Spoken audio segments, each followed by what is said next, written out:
Here in 2025, everyone has their favorite podcasts, but podcasts are a lot of work to put together. So here are 10 things I bet you didn't know that every podcast has to do behind the scenes before it ever makes it to you. Hi, I'm DShack. I'm a recording engineer and producer in and around Nashville, Tennessee. I've also been working in the podcast field for the last 2 to 3 years, co-producing and doing all the tech work for the podcast Successfully Unsigned, where we try to help guide rookie artists in the music industry here in Nashville. The things I'm going to talk about today aren't the things that you hear everybody talk about, which is why they're kind of the lesser known steps that you wouldn't even think about unless you're someone like me who works in this all the time. Number one, every podcast has to choose their style and approach to their show. Are you going to do the whole NPR thing and everything is straight and serious? Are you going to do the comfy couch where everybody's sitting around and having fun?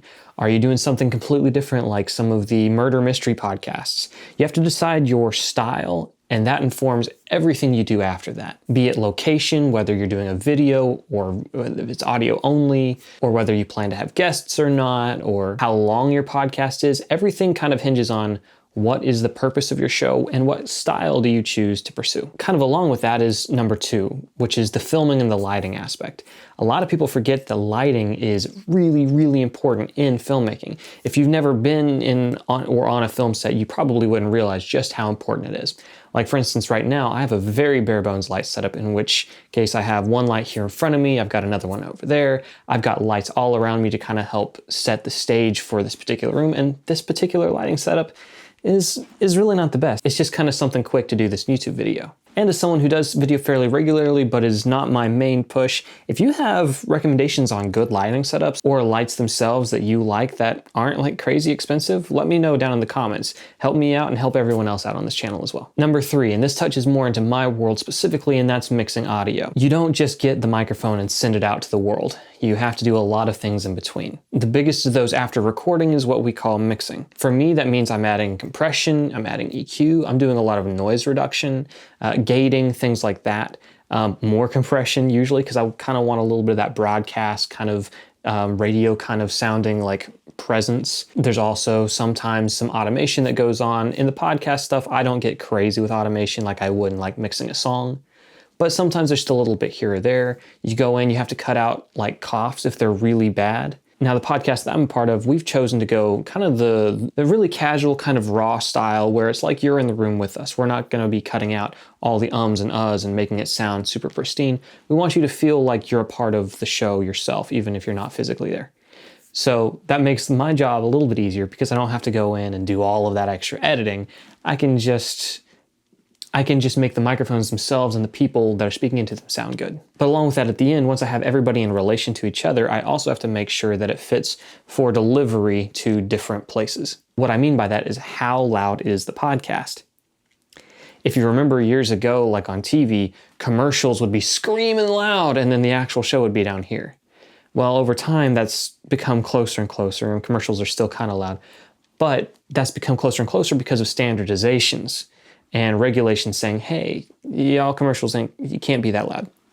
Well, every major streaming platform has their standard for what they expect to be given to them as far as how loud a track, a song, a podcast is. Most podcasts for delivery are looking at something called -16 LUFS, L-U-F-S, loudness under full scale. It's a fancy thing that basically says, use the certain type of meter, a LUF meter, make sure it averages at 16 LUFS and you're good. YouTube goes for -16, Spotify goes for -16, Apple Podcasts goes for -16. There's some others that, will play around a little bit and maybe do -18, -20, -14, which is where music sits. But the reason that's so important is because if you deliver something that's, say, -10, and to a place like YouTube that expects -16, guess what they're gonna do? They're gonna turn yours down. And now all of a sudden, even though it is -16 and everybody else's is -16 too, because they had to turn yours down, all that extra room at the top comes down with it.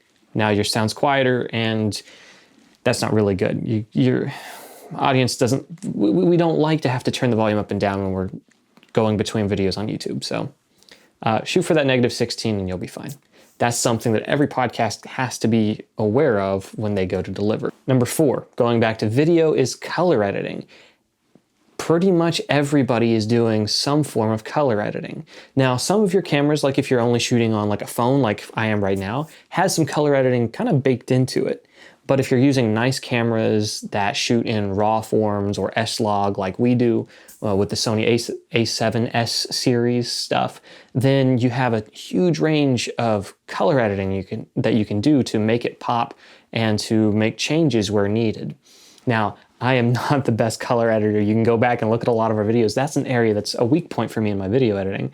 I like stuff really warm, but there's trade-offs to that. It makes it look, sepiated, or it makes it look washed out, or there's different things that go into that. Like I said, I am not the best at that, but it is something that every podcast has to do a little bit of, whether it's brightening up stuff that's too dark, or dimming things that are washed out and too bright, or making things warmer or colder, or you have too much blue for some reason. All of those little tiny nuanced details are things that every video podcast has to take into consideration. Number 5, and this is one that is really, really valuable if you're doing podcast world, but is sometimes kind of annoying to do as the person editing, and that's cutting reels. Any kind of vertical format, whether it's Instagram Reels, Facebook Reels, TikToks, YouTube Shorts, any of that kind of stuff, is a lot of times, it's a lot of work.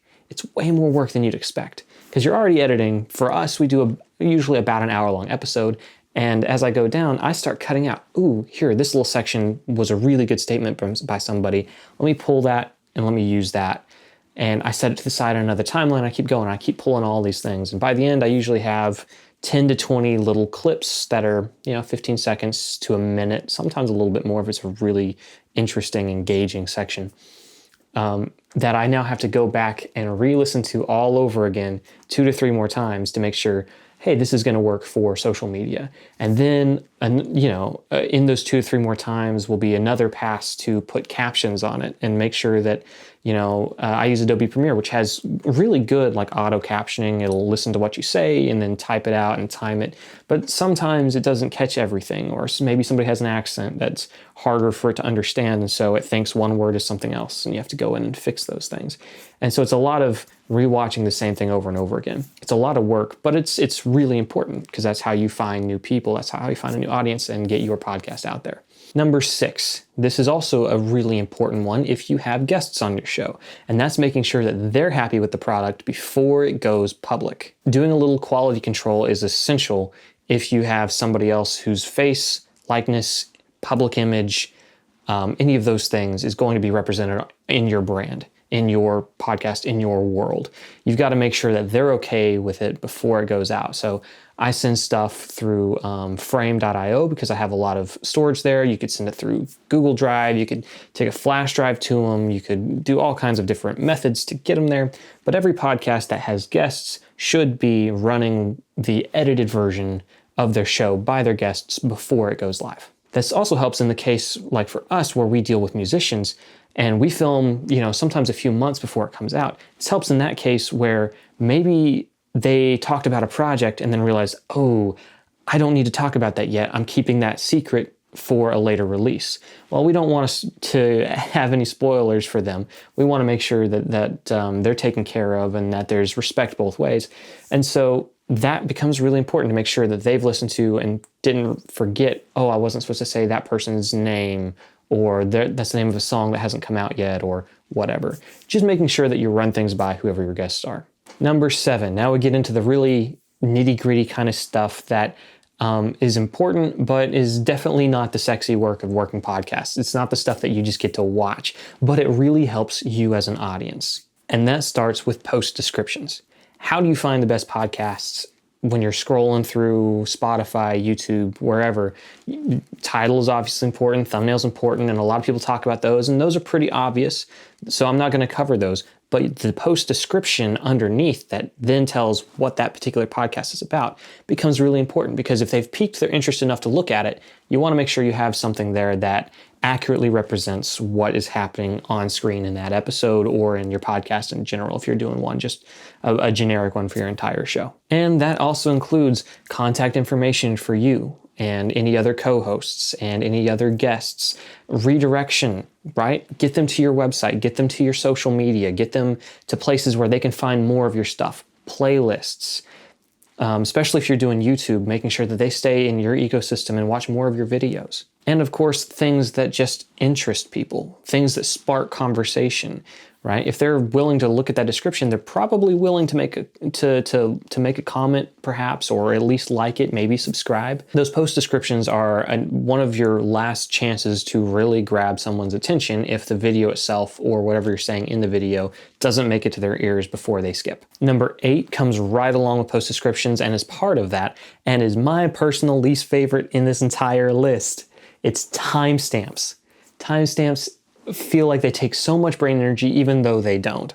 For you to be able to skip through chapters on a given YouTube video or chapters on Spotify, somebody had to make timestamps. What are timestamps? Well, timestamps are just, hey, at this particular time at minute 5, second 33, this is the topic that happens for the next 5 minutes of the video. And we're going to talk about, whatever. For instance, in this video, if you were to hit that scrub bar and look left and right, you'll notice we are in the section called Section 8, timestamps. On long format videos, that becomes really monotonous really quickly. So I keep sticky notes in front of me the whole time. And as we go through, when I hear, hey, we've changed topics in this interview, perhaps, I'll write down. This is what hour into it? Are we on hour 1, which would be 00, colon, whatever minute, whatever, colon, whatever second? Or are we past an hour, which would be 01, colon, 05, colon, 02, I don't know, whatever it happens to be. But I write all those down on sticky notes. And here's just a little pro tip if you're doing this yourself that I've found really easy. If you know better ways, please let me know.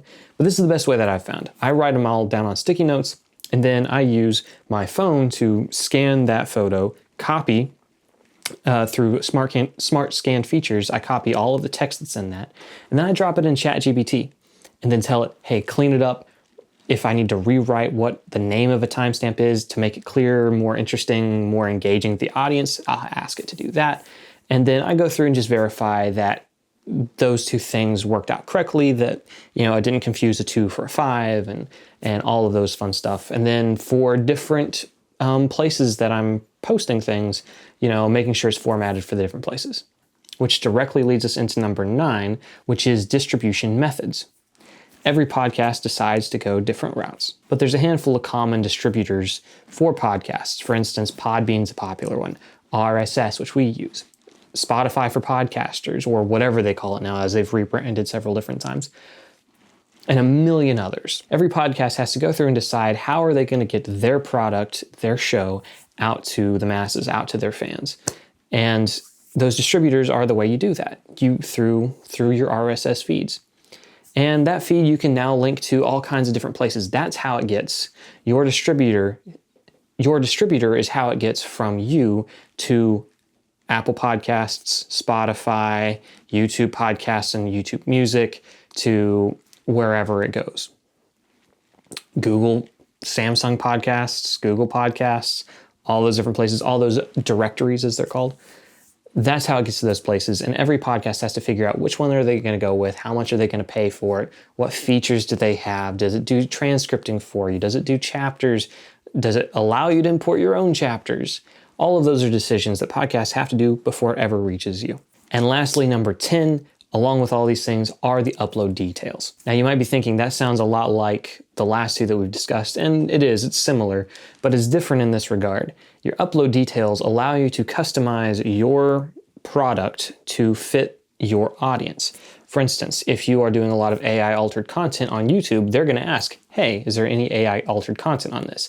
That's one of those upload details you have to do. Any hashtags or any categories, you got to make sure that your podcast is in the right category. Otherwise, people that might be looking for it and might listen to it will never find it. Location. Sometimes people find podcasts by location.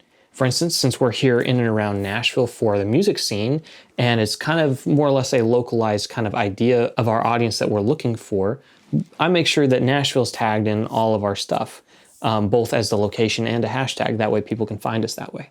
Other details like, does it go on a playlist if it's on YouTube?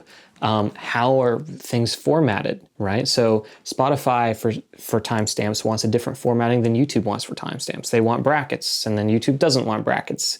And if you put no brackets when they're supposed to be brackets, then it doesn't work, and then your timestamps are no good. Those are tiny little details that you have to check and make sure and research and learn.